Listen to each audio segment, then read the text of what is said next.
সিদরাতুল মুনতাহা পার হয়ে নবীজি সাল্লাল্লাহু আলাইহি ওয়াসাল্লাম আরও উঁচুতে উঠলেন।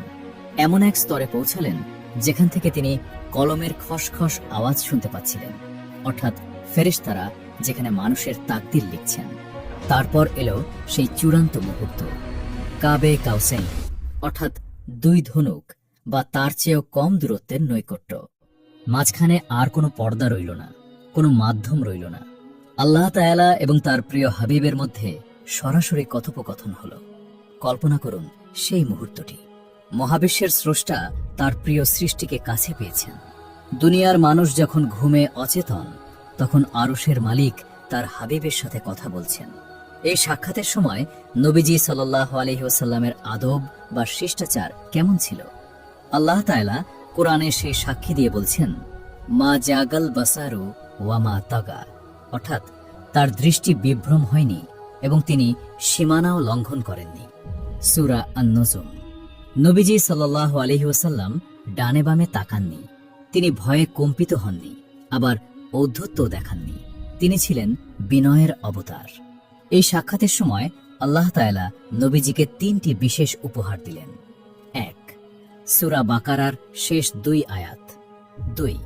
তার উম্মতের মধ্যে যারা শিরিক করবে না তাদের জন্য ক্ষমার সুসংবাদ। 3. এবং সবচেয়ে বড় উপহার, যা মেরাজের মূল উদ্দেশ্য ছিল, 5 ওয়াক্ত নামাজ। প্রথমে আল্লাহ তাআলা নবীজির উম্মতের জন্য প্রতিদিন 50 ওয়াক্ত নামাজ ফরজ করলেন।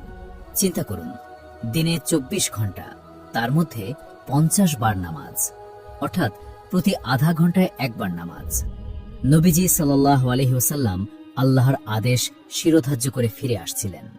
তার মনে হয়তো কোনো প্রশ্ন ছিল না, কারণ তিনি আল্লাহর প্রেমিক। প্রেমিকের হুকুম মানাই তার আনন্দ। কিন্তু ফেরার পথে ষষ্ঠ আসমানে হযরত মুসা আলাইহিস সালামের সাথে আবার দেখা হলো। মুসা আলাইহিস সালাম, যিনি বনি ইসরায়েলের মতো কঠিন জাতির সাথে ডিল করেছেন, তিনি মানুষের দুর্বলতা সম্পর্কে ভালো জানতেন। মুসা আলাইহিস সালাম জিজ্ঞেস করলেন, আল্লাহ আপনার উম্মতের উপর কি ফরজ করেছেন? নবীজি বললেন, 50 ওয়াক্ত নামাজ। মুসা আলাইহিস সালাম আঁতকে উঠলেন। তিনি বললেন, হে মুহাম্মদ সাল্লাল্লাহু আলাইহি ওয়াসাল্লাম, ফিরে যান, আপনার রবের কাছে গিয়ে কমানোর আবেদন করুন। আপনার উম্মত অনেক দুর্বল হবে, তাদের শরীর, তাদের সংকল্প দুর্বল হবে, তারা দিনে 50 ওয়াক্ত নামাজ পড়তে পারবে না। আমি আমার উম্মতকে পরীক্ষা করে দেখেছি, তারা ব্যর্থ হয়েছে। নবীজি সাল্লাল্লাহু আলাইহি সাল্লাম জিব্রাইল আলাইহিস সালামের দিকে তাকালেন, যেন পরামর্শ চাইলেন। জিব্রাইল ইশারা করলেন, আপনি চাইলে যেতে পারেন। নবীজি ফিরে গেলেন আল্লাহর দরবারে। আল্লাহ 5 ওয়াক্ত কমিয়ে দিলেন। নবীজি আবার মুসা আলাইহিস সালামের কাছে এলেন। মুসা আলাইহিস সালাম বললেন, আরো কমান, এটুকুও পারবে না। এভাবে নবীজি সাল্লাল্লাহু আলাইহি সাল্লাম বারবার আল্লাহ এবং মুসা আলাইহিস সালামের মাঝে আসা যাওয়া করতে লাগলেন। প্রতিবার আল্লাহ 5 ওয়াক্ত করে কমাচ্ছিলেন। এই আসা যাওয়ার মাঝে লুকিয়ে আছে উম্মতের প্রতি নবীজির কি পরিমাণ দরদ। তিনি লজ্জা পাচ্ছিলেন বারবার আল্লাহর কাছে যেতে, কিন্তু উম্মতের কষ্টের কথা ভেবে তিনি বারবার ফিরে গিয়েছেন।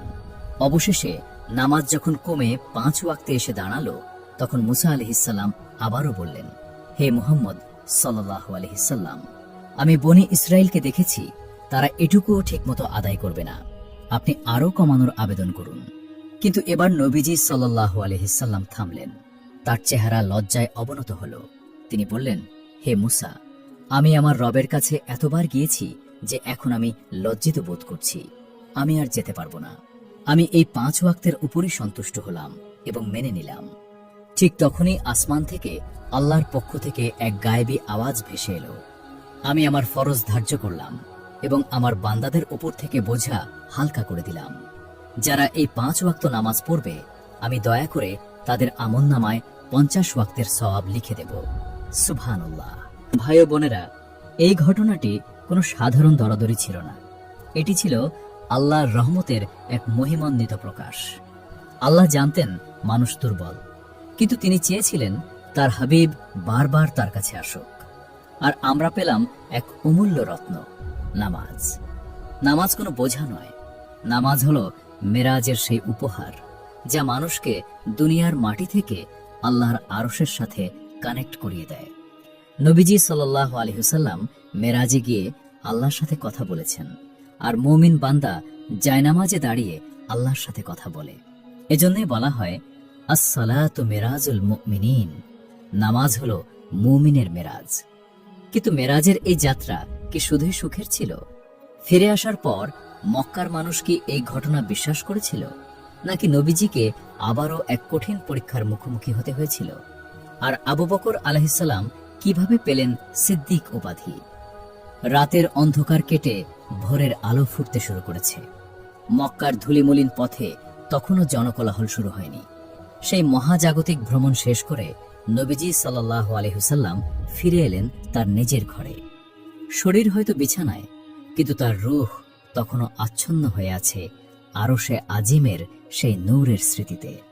কিন্তু সকাল হতেই নবীজি সাল্লাল্লাহু আলাইহি ওয়াসাল্লাম এক গভীর চিন্তায় পড়ে গেলেন। তিনি জানতেন মক্কার মানুষ কতটা একগুঁয়ে। তারা সাধারণ সত্যকেই মিথ্যা বলে উড়িয়ে দেয়। এখন যদি তিনি তাদের বলেন যে গত রাতে আমি মক্কা থেকে ফিলিস্তিন গিয়েছি, সেখান থেকে 7 আসমান পার হয়ে আল্লাহর সাথে দেখা করে আবার ফিরে এসেছি, তবে তারা কি বলবে? তারা কি বিশ্বাস করবে, নাকি তাকে পাগল বলে উপহাস করবে? নবীজি সাল্লাল্লাহু আলাইহি ওয়াসাল্লাম কাবার হাতিমে, কাবার পাশের অর্ধবৃত্তাকার স্থান, মনমরা হয়ে বসেছিলেন। পাশ দিয়ে যাচ্ছিল ইসলামের সবচেয়ে বড় শত্রু আবু জাহেল। নবীজির চিন্তিত চেহারা দেখে সে ব্যঙ্গ করে জিজ্ঞেস করল, কি হে মোহাম্মদ, নতুন কোনো খবর আছে নাকি? নবীজি সাল্লাল্লাহু আলাইহি ওয়াসাল্লাম সত্য গোপন করলেন না। তিনি ধীর ও দৃঢ় কণ্ঠে বললেন, হ্যাঁ, গত রাতে আমাকে ভ্রমণ করানো হয়েছে। আবু জাহেল জিজ্ঞেস করল, কোথায়? নবীজি বললেন, বাইতুল মাকদিস, ফিলিস্তিন পর্যন্ত। আবু জাহেল বিস্ময়ে চোখ কপালে তুলল। সে বলল, তুমি গত রাতে ফিলিস্তিন গিয়েছ, আর সকালে আমাদের মাঝে বসে আছো? নবীজি বললেন, হ্যাঁ। আবু জাহেল হাসবে না কাঁদবে বুঝতে পারছিল না। সে ভাবল, এটাই সুযোগ মুহাম্মদকে সবার সামনে মিথ্যাবাদী প্রমাণ করার। মুহূর্তের মধ্যে আবু জাহেল চিৎকার করে মক্কার মানুষকে জড়ো করল। কুরাইশ নেতারা উতবা, সাইবা, ওয়ালিদ সবাই ছুটে এলো। নবীজি সাল্লাল্লাহু আলাইহি ওয়াসাল্লাম তাদের সামনে দাঁড়িয়ে সেই অবিশ্বাস্য ভ্রমণের কথা বর্ণনা করলেন। শুনে কেউ কেউ হাসিতে ফেটে পড়ল, কেউ কেউ দুঃখে মাথায় হাত দিল। যারা দুর্বল ঈমানের অধিকারী ছিল তাদের মনেও সন্দেহের দানা বাঁধল। কুরাইশরা বলল, এটা তো অসম্ভব। মক্কা থেকে ফিলিস্তিন যেতে উটের পিঠে 1 মাস লাগে, আসতে লাগে 1 মাস, আর তুমি বলছো 1 রাতে ঘুরে এসেছো? তাদের মধ্যে কয়েকজন যারা ব্যবসার কাজে ফিলিস্তিনে গিয়েছিল, তারা নবীজিকে আটকানোর জন্য এক ফন্দি আঁটল। তারা বলল, ঠিক আছে, তুমি যদি সত্যি গিয়ে থাকো তবে আমাদের বলো, বাইতুল মাকদিসের খুঁটি কয়টি, এর দরজা কয়টি, এর গঠন কেমন? নবীজি সাল্লাল্লাহু আলাইহি ওয়াসাল্লাম চিন্তায় পড়ে গেলেন। তিনি তো সেখানে গিয়েছিলেন রাতের বেলা, আর তার মূল মনোযোগ ছিল আল্লাহর নিদর্শনের দিকে। তিনি তো গুনে গুনে খুঁটি বা জানালা দেখেননি। তাছাড়া বাইতুল মাকদিস তো মক্কা থেকে দেখা সম্ভব নয়। ঠিক সেই মুহূর্তে আল্লাহ তাআলা তার প্রিয় বন্ধুর সাহায্যে এগিয়ে এলেন। হাদিসে এসেছে, আল্লাহ তাআলা জিব্রাইল আলাইহিস সালামের মাধ্যমে বাইতুল মাকদিসের দৃশ্য নবীজির চোখের সামনে তুলে ধরলেন, অনেকটা আজকের দিনের লাইভ ভিডিওর মতো। নবীজি সাল্লাল্লাহু আলাইহি ওয়াসাল্লাম তাকিয়ে তাকিয়ে প্রতিটি প্রশ্নের উত্তর দিতে লাগলেন। এর দরজা এখানে, এর জানালা এমন, এর পাথরগুলো এমন। কাফেররা অবাক হয়ে গেল। তাদের বর্ণনার সাথে নবীজির বর্ণনা হুবহু মিলে যাচ্ছে। তারা বলল, বর্ণনা তো ঠিক আছে, কিন্তু তবুও আমরা বিশ্বাস করি না, এটা নিশ্চয়ই কোনো জাদু। এই খবর যখন দাবানলের মতো ছড়িয়ে পড়ল, তখন কিছু লোক দৌড়ে গেল নবীজির সবচেয়ে কাছের বন্ধু হযরত আবু বকর আলাইহিস সালামের কাছে। তারা ভেবেছিল আজ হয়তো আবু বকরও মুহাম্মদ সাল্লাল্লাহু আলাইহি ওয়াসাল্লামের কথা অবিশ্বাস করবে। তারা বলল, হে আবু বকর, শুনেছ তোমার বন্ধু কি বলছে? সে নাকি গত রাতে আসমানে গিয়েছে। আবু বকর শান্তভাবে তাদের দিকে তাকালেন। তার চেহারায় কোনো বিস্ময় নেই, কোনো সন্দেহ নেই। তিনি কেবল একটি পাল্টা প্রশ্ন করলেন, এ কথা কি তিনি মুহাম্মদ সাল্লাল্লাহু আলাইহি ওয়াসাল্লাম নিজে বলেছেন? তারা বলল, হ্যাঁ, তিনি নিজে কাবার চত্বরে দাঁড়িয়ে এ কথা বলছেন। তখন আবু বকর আলাইহিস সালাম এমন একটি কথা বললেন যা কিয়ামত পর্যন্ত অটল ঈমানের দৃষ্টান্ত হয়ে রইল। তিনি বললেন, যদি তিনি এ কথা বলে থাকেন তবে তা অবশ্যই সত্য। আমি তো এর চেয়েও বিস্ময়কর বিষয় বিশ্বাস করি। আসমান থেকে তার কাছে যে আল্লাহর ওহী আসে, আমি তো সেটা চোখ বন্ধ করে বিশ্বাস করি। আর সামান্য ফিলিস্তিনে যাওয়ার কথা বিশ্বাস করব না? সুবহানাল্লাহ। একেই বলে ঈমান। যুক্তি যেখানে হার মানে, বিশ্বাস সেখানে জয়ী হয়।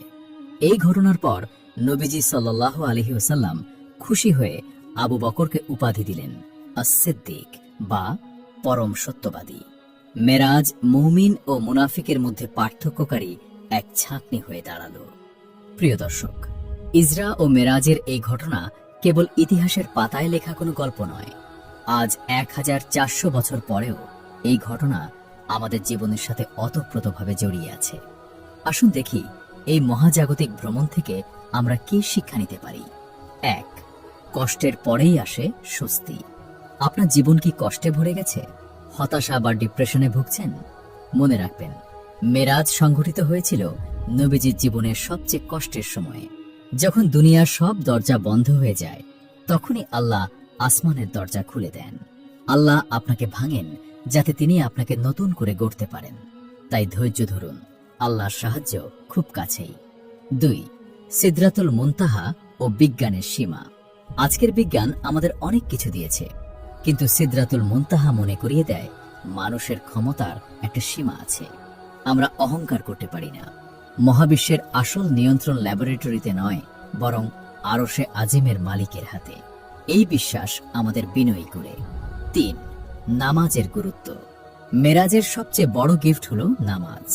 ভাবুন তো, আল্লাহ চাইলে জিব্রাইল আলাইহিসসালামের মাধ্যমে নামাজ পাঠাতে পারতেন, যেমন রোজা বা জাকাতের হুকুম পাঠিয়েছেন।